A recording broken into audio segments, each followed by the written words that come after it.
우리 인생을 살다 보면 이렇게 늘 건강하고 좋은 일만 있으면 좋겠지만 때론 우리에게 고난이 찾아옵니다.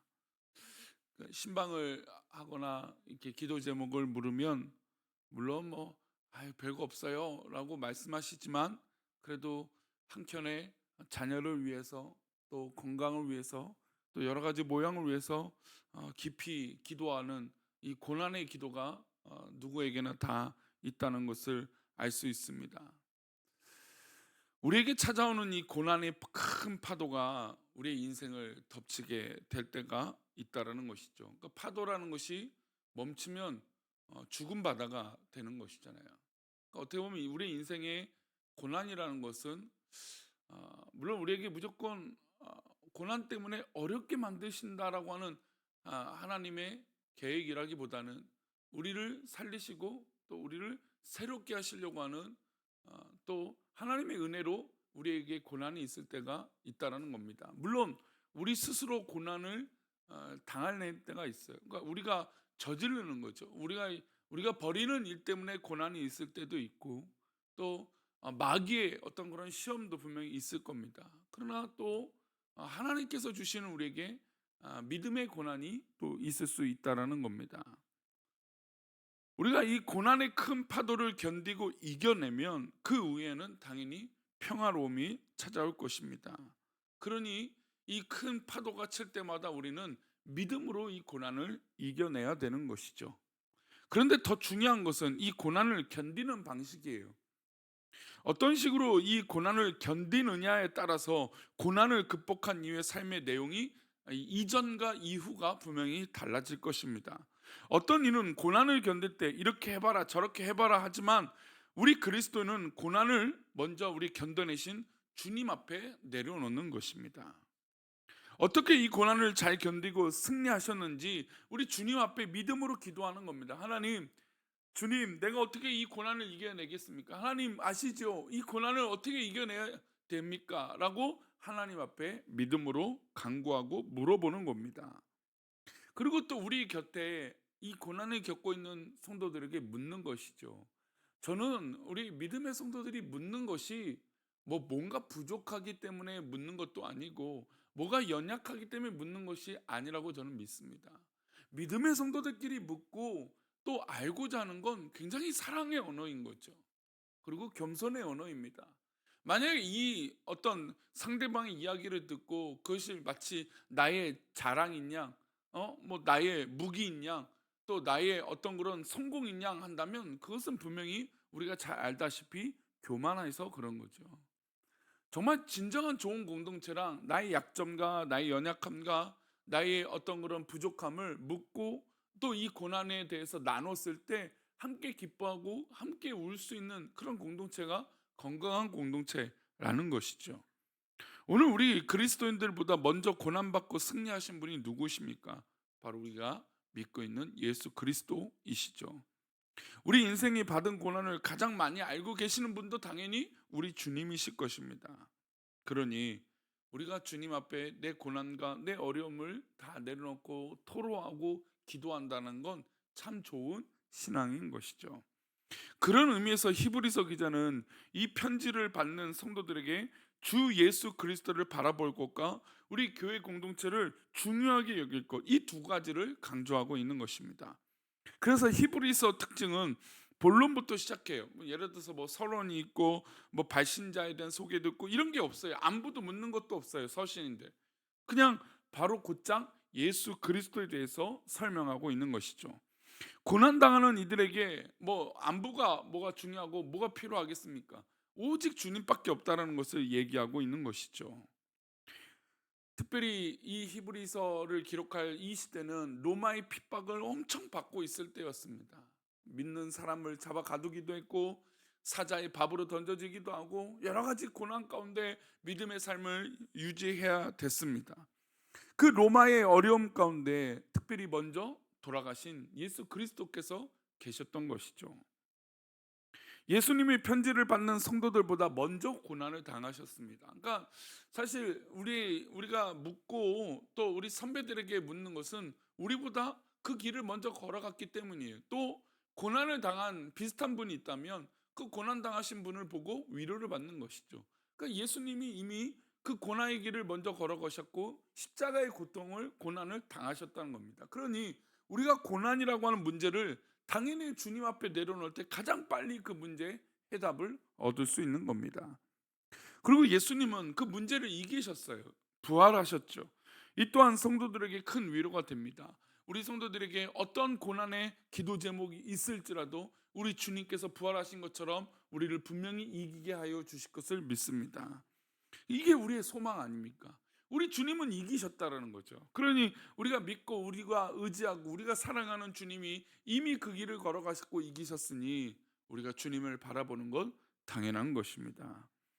그 때문에 우리가 위로가 되죠. 우리 1절과 2절인데요. 한번 말씀을 보겠습니다. 옛적의 선지자들을 통하여 여러 부분과 여러 모양으로 우리 조상들에게 말씀하신 하나님이 이 모든 날 마지막에는 아들을 통하여 우리에게 말씀하셨으니 이 아들을 만유의 상속자로 세우시고 또 그로 말미암아 모든 세계를 지으셨느니라. 옛적의 선지자들을 통해서 예수님을 알려주셨습니다. 그리고 이 마지막에는 우리 예수님을 통하여 우리에게 말씀하신다라는 거죠. 그러니까 고난이든 모든 일이든 예수님을 통하여 이 일들을 말씀해 주신다라는 겁니다. 그래서 이 아들을 만유의 상속자로 세우시고 그로 말미암아 모든 것이 지어진 것을 믿으면 주님 앞에 간구하면 주님 앞에 구하면 우리 주님이 이 세계를 만드셨고 또 우리 예수님이 상속자이니까 당연히 우리 주님 앞에 물으면 된다라는 것이죠. 하나님은 구약 시대부터 여러 선지자들을 통하여 우리에게 말씀하셨습니다. 그리고 이 신약 시대에 특히 고난받고 있는 이 시대에는 예수 그리스도를 통하여 말씀하신 것이죠. 우리가 만약에 지금 어려움을 겪고 있다면 하나님을 원망하는 마음이 또 있을 수도 있습니다. 하나님 왜 나에게 이런 고난을 주십니까? 라고 물으실 수 있죠.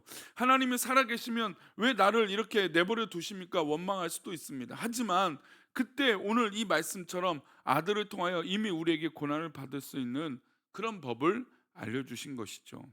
고난당하고 있는 성도들에게 우리 주님이 위로가 되십니다. 오늘 우리도 예수 그리스도를 우리 그리스도께서 걸어가신 그 길을 따라가면 우리도 넉넉히 이기는 것이죠. 예수님이 고난을 어떻게 이기셨습니까? 주님은 하나님 한 분만 바라봤습니다. 그래서 십자가에 지시기 전에 오직 예수님만 바라본 것이죠. 사람들 때문에 일희일비하거나 사람들 때문에 낙심하지 않았습니다. 매일 새벽마다 하나님 앞에 나가서 엎드렸던 것이죠. 그러니 우리가 이 새벽에 기도하는 이 기도가 분명한 의미가 있어요. 우리가 당하고 있고 우리가 겪고 있는 이 어려움과 고난을 우리 주님 앞에 기도하고 토로할 때 우리 주님이 우리를 버리시지 않는다는 것이죠. 분명히 우리에게 말씀하여 주시고 우리에게 위로하여 주시고 우리에게 힘이 되어 주실 것입니다. 오늘 우리에게도 예수님이 보여주신 길이 있습니다. 어려움을 이겨내는 길은 주님처럼 하나님 한 분 붙들고 그 길을 따라가는 것이죠. 그 길 끝에는 놀랍고 영광된 미래가 있을 것입니다. 그래서 히브리서 기자는 영광된 미래를 말합니다. 3절 말씀입니다. 함께 읽겠습니다. 이는 하나님의 정체시요 그의 능력의 말씀으로 만물을 붙드시며 죄를 정결하게 하는 일을 하시고 높은 곳에 계신 지극히 크신 이의 우편에 앉으셨느니라. 지극히 크신 우편에 앉으셨습니다. 예수 그리스도의 고난의 끝은 하나님 보좌 우편에 앉은 영광된 자리죠. 그러므로 고난당하는 초대교회 성도들에게 너희들의 고난의 끝은 예수님처럼 하나님 우편에 앉아 있게 될 것이다. 그러니 걱정하지 말고 지금 당하는 고난을 당당하게 받아들이라라는 것이죠. 만약에 이 고난을 겪고 나면 하나님의 영광의 보좌의 자리에 우리가 앉아 있게 된다는 겁니다. 그러니 지금 우리가 겪고 있는 이 고난의 끝이 분명히 있다는 걸 믿으시기 바랍니다. 고난의 터널이 있다면 그 터널은 분명히 끝이 있을 거라는 것이죠. 그러니 이 고난의 끝을 바라보고 정말 우리 주님께서 기다리고 계시고 이 고난의 끝이 지나면 영광의 보좌가 있다는 것을 믿으셔서 우리 성도님들 소망의 주님이요 이 능력의 주님을 바라보시고 이겨내시기를 바랍니다. 그리고 초대교회는 이 천사 숭배가 있었으며 바울도 천사 숭배 사상을 경계하는 말씀을 여러 번 했어요. 그러니까 이 천사를 숭배하는 건 건강하지 못하다는 걸 말하고 있죠. 그래서 히브리서 기자는 역시 경계합니다.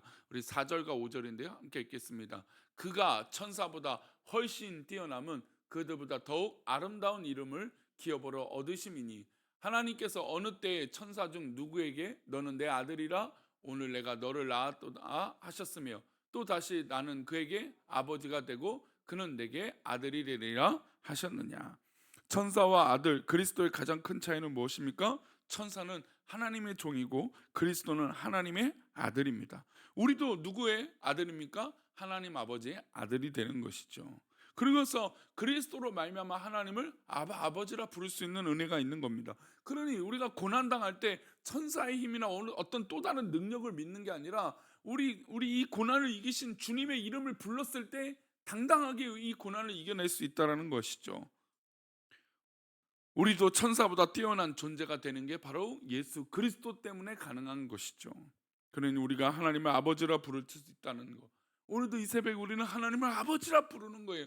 그리고 우리에게 당하고 있는 이 고난이나 어려움이나 어떤 여러 가지 이 모든 것 가운데 하나님을 아버지라 부르는 특권을 누리시기 바랍니다. 이거보다 든든한 백이 어디 있습니까? 이거보다 든든한 힘이 어디 있습니까?